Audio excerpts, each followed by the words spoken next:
Everybody always talks about you have to develop your unique selling proposition, also known as the famous 30-second elevator pitch. So basically in the unique selling proposition, you tell them who you are, what you do, and how you can help them. Within Sales Influence, I will tell you and show you that a USP, a unique selling proposition today, doesn't work anymore. I came up with something, and I have fun with this, called a USP version 2.0 for the next generation, because I show people how not to use a USP, but how to engage the actual person they're talking to. And somebody's gonna ask you, what do you do?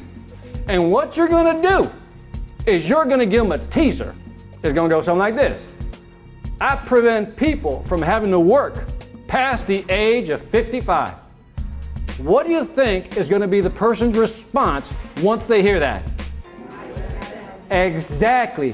Did I just engage the other person? Yes or no? They go, well, how do you do that? There's strategies and then there's tactics. So what I did is I took strategies. How do you approach a customer? What are your points of entry? How do you actually get in there? And then says, once you're in there, what's your tactics? Did you know that when somebody says no to you, you can actually turn that into a moment of power? Would you like to know how? Yes. Would you like to know how? Yes. This kid one time, I was at a Publix here, and he was sitting on this box, and I didn't notice him, and he used actually 2 different influence techniques on me. First, my car pulls up, right? And he's sitting on his box, but it's a box, it's like a tub. He's sitting on the tub. And then he says, man, that's a nice car. And I look at him, because when somebody says your car is nice, you pay attention, because that's what our ego does. And I was like, yeah, it's pretty nice. He goes, yeah, I mean, you keep it so nice. How long have you had it? He's like 12, 13 years old having a conversation with me.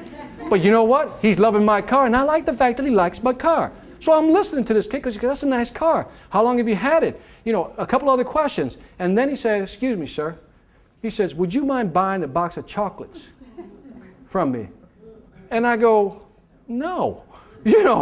I like you because you like my car. But I don't feel like buying a box of chocolates. And then he did the door in the face on me. He says, would you at least buy 1 bar? I didn't realize I got suckered until I got home. And I was like, man. When you look at common sales parlance language, everybody talks about overcoming objections. What we try to do is a preemptive move.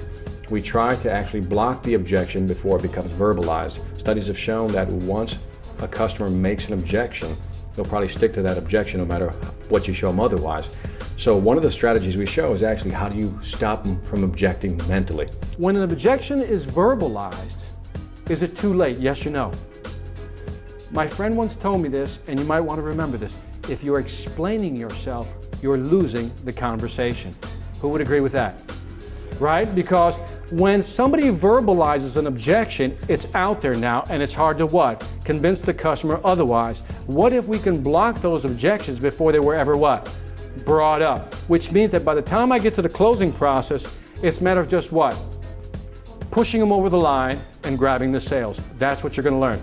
These are not cheap magician tricks. It's not that. These are ways of structuring messages, saying things in a certain way, presenting it in a certain way that people go, oh, I get it. Now, let me ask you a question. Be honest. Why are you here? Why are you here?